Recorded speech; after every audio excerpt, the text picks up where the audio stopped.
A gente está aqui com a crítica teatral do jornal O Estado de São Paulo, a Maria Eugênia, para que a gente fale um pouco dos destaques de 2016. E eu acho que a gente vai falar principalmente do primeiro semestre, né? Porque já tem uma movimentação, as montagens estão aí já na boca. E eu queria saber, eu estou esperando muito os novos espetáculos do encenador de Curitiba, o Felipe Hirsch, né? E você? Eu acho que dá pra gente ter muitas expectativas em relação ao próximo espetáculo do Felipe Hirsch. Ah, que bom. Que deve estrear na MIT, na Mostra Internacional de Teatro de São Paulo, mas ele já está com ensaios abertos. Quem quiser acompanhar e ver mais ou menos como é que as coisas estão, dá para acompanhar. Janeiro e fevereiro vai dar para ver. Nesse próximo espetáculo, o Felipe Hirsch deve aprofundar um pouco o que ele fez com o puzzle, que foi são aquelas peças que ele criou para a feira de Frankfurt, quando o Brasil foi para lá e tal, foi o país homenageado. E aí ele fez um mergulho muito interessante na literatura brasileira, no puzzle. E agora eu acho que ele está indo para a literatura latino-americana. E está pedindo textos, alguns inéditos, né? Tem textos inéditos também de grandes escritores, realmente, né? A gente pode esperar algo, pelo menos ter uma grande expectativa. E ele está com um elenco de atores maravilhoso, que são os atores que estiveram com ele, né, durante o puzzle. Mas fala alguns deles. A Magali Bife, que é uma atriz maravilhosa, a Georgette Fadel, acho que a gente pode... O próprio companheiro dele, o Guilherme Weber. O Guilherme Weber. Companheiro que eu digo da Sutil Companhia de Teatro, que acabou. E eu acho que esses trabalhos do Felipe Hirsch, esses novos trabalhos, assim, enterram ali os trabalhos da companhia, que foram muito importantes também para o teatro. Sim. Tem uma linguagem mais pop, mas ele está mais reflexivo, agora ele está mais indo para um outro lugar, né? Que bom. Bom, ele está dentro do MIT. E o MIT, hein? No Festival Internacional de Teatro. A MIT mudou realmente o panorama dos festivais no Brasil. Acho que é realmente o trabalho do Antônio Araújo como encenador já é uma coisa fantástica, né? No Teatro Vertigem. E agora, fazendo a curadoria desse festival, trazendo coisas assim que a gente nem podia sonhar ver aqui. Então... E você está falando de... não só das atrações internacionais, mas uma curadoria também muito atenta com o que está acontecendo na dramaturgia e na encenação hoje no Brasil. Então, eu acho que a MIT, ela tem esse olhar muito voltado para a produção internacional, né? Trazendo coisas muito diversas. Então, você tem desde a experimentação do mais experimental até releituras de coisas, não digo clássicos, mas pegando, sei lá, um realismo levado ao extremo. Então, você tem muitos teatros, não é um teatro para entendidos ou... Não, é uma mostra ampla, mas que traz realmente coisas especiais, assim, olhares... É um trabalho muito cuidadoso de curadoria. Pois é, e a gente ainda não consegue ter as atrações, né? Então, a gente ainda não tem, mas a gente pode esperar. Eu acho que por uma edição muito... Apesar da questão da crise e do fato de serem produções internacionais, acho que a gente pode esperar por coisas muito interessantes, porque são coisas que o Tó está negociando há algum tempo, né? Porque quando ele trouxe a primeira edição, que foi uma surpresa, né? Mas eram as coisas que estavam ali à mão.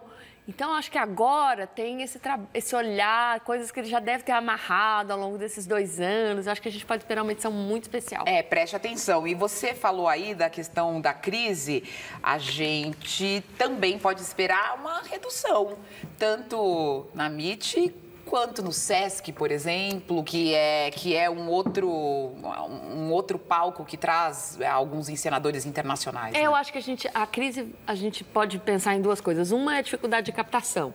Quem tinha conseguido aprovar seus projetos, por exemplo, na Lei Rouanet, teve agora em 2015 uma dificuldade muito grande de captar, e então isso deve se refletir em 2016. Claro.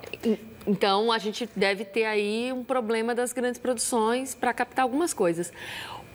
E uma redução, sim, do número de produções internacionais, porque é um papel que o Sesc cumpre com muita força na cena de São Paulo, que é de trazer coisas de fora e o próprio Sesc já anunciou que vai dar uma freada nisso. Então, eu acho que realmente sei lá, o que a gente teve em 2015, ver o Bob Wilson, a velha, o Baryshnikov no palco, acho que a gente não deve ter isso em 2016.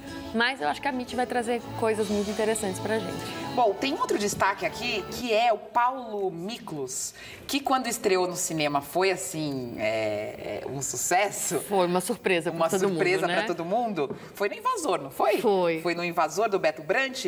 Agora ele vai viver o Chet Baker no teatro. Então, a gente pode também... acho que existe muita curiosidade, naturalmente, em torno disso, né? E até porque o Miklos acho que vai estar cercado por uma equipe muito interessante.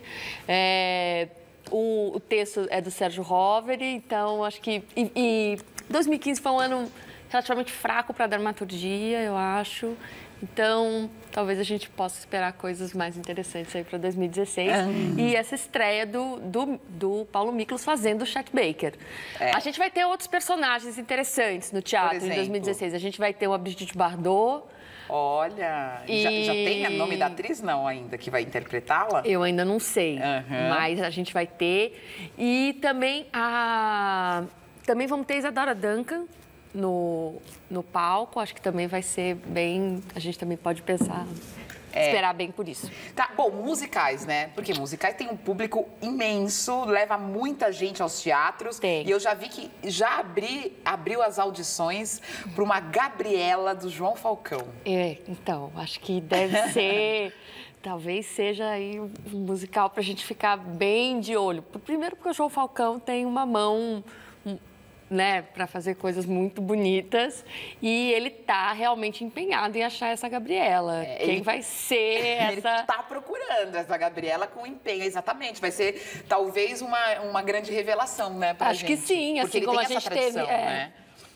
Com a Elis, né, a gente teve essa revelação da Laila. Acho que a gente pode ter aí uma Gabriela nova, diferente. E teatro musical brasileiro, né? Então, teatro musical brasileiro, eu acho também pode ser um indicativo aí de um outro formato. Acho que aquele modelo dos musicais biográficos, de músicos, eu acho que está um pouco esgotado.